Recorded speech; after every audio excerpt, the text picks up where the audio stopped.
আজি মই বনাবলৈ লৈছোঁ নৰসিংহৰে মাছৰ জোল। এবিধ থলুৱা অসমীয়া খাদ্য। আৰু আপোনালোক সকলোৱে জানেই নৰসিংহৰ বহুতো উপকাৰী গুণ আছে।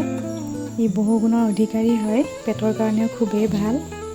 সেয়েহে মাজে মাজে এনেদৰে নৰসিংহ খোৱা যায়। আপোনালোকে এবাৰ খাই চাবচোন, খুব ভাল পাব। তেতিয়াহ'লে আহক ৰেচিপিটো বনাওঁ।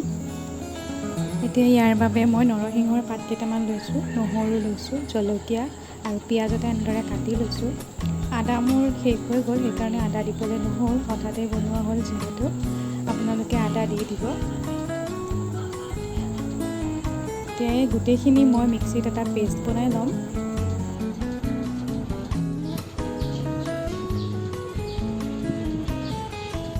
এতিয়া কেৰাহীত তেলখিনি গৰম হোৱাৰ পাছত মই ইয়াত 2 খিলা তেজপাত দি দিছোঁ। আৰু এয়া পিঁয়াজখিনি দি মই অকণমান টাইম ভাজি ল'ম। অকণমান ৰঙচুৱা ভাৱ অহালৈকে ভাজি ল'ম মই পিঁয়াজখিনি।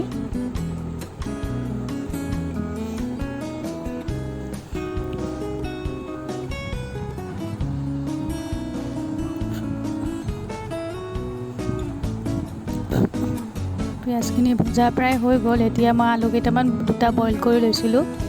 আলু দিলে তৰকাৰীখন অকণমান ঠিক ভাৱ এটা আহে, সেইকাৰণে মই আলু দিওঁ। সেয়া আলুখিনি ধুনীয়াকৈ পিটিকি লৈ এতিয়া মই আলুখিনি দি দিছোঁ ইয়াত।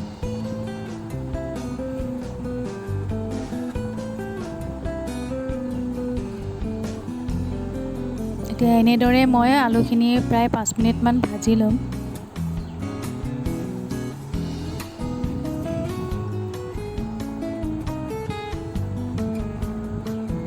আপোনালোকৰ ইচ্ছা কৰিলে আলু নিদিবও পাৰে, অকল তৰকাৰীখন পাত সৰহকৈ লৈ সেনেকৈও বনাব পাৰে।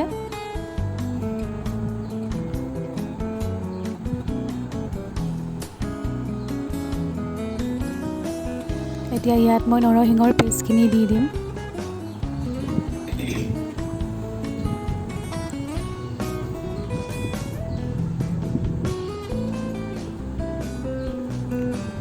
ভালদৰে মিক্স কৰি লৈ এতিয়া ইয়াত মই সোৱাদ অনুযায়ী নিমখ,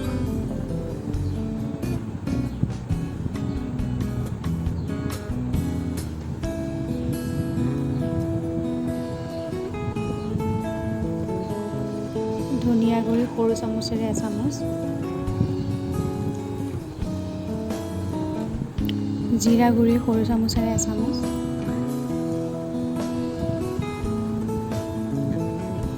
আৰু এয়া হালধি এচামুচ।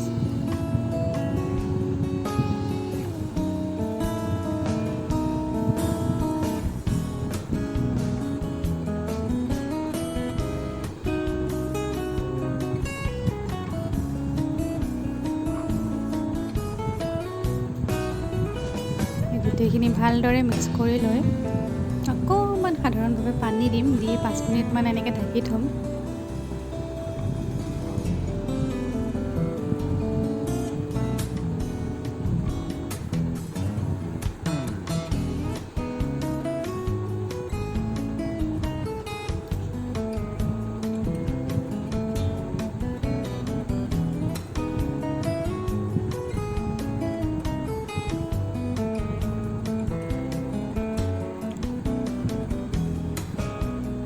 এতিয়া এয়া 5 মিনিট পিছত এতিয়া মই আকৌ অলপমান পানী এড কৰিম।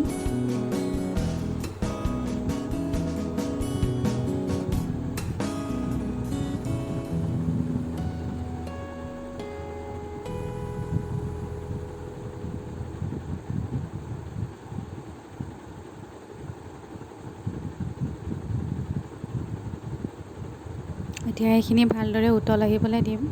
প্ৰায় 10 মিনিটমান মই এইখিনি এনেকৈ ঢাকি ৰাখিম।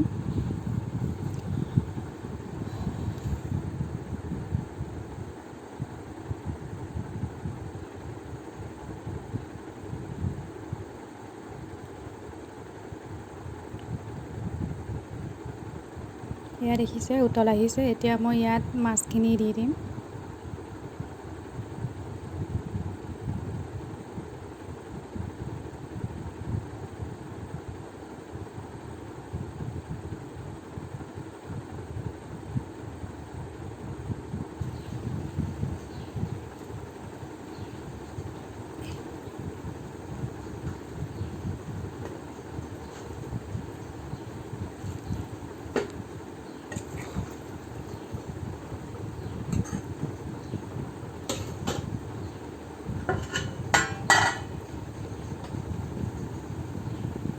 এতিয়া মাছখিনি দিয়াৰ পাছত মই এইখিনি হাই ফ্লেমত 10 মিনিটমান এনেকৈ ঢাকনি মাৰি উতল আহিবলৈ দিম।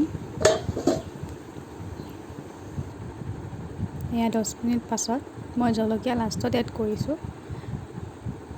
লাষ্টত এড কৰিলে জলকীয়াৰ গোন্ধটো ধুনীয়া আহে আৰু সেইকাৰণে মই লাষ্টত জলকীয়া এড কৰিছোঁ। এয়া আকৌ মই অকণমান টাইম এনেকৈ জলকীয়াখিনি সিজিবলৈ দিম।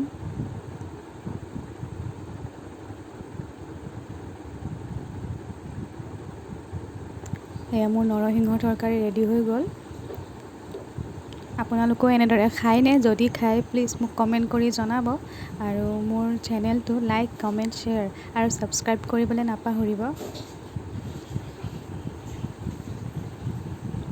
আপোনালোকে এনেদৰে বনাই খাব মাজে মাজে, পেটৰ কাৰণে খুবেই ভাল হয়।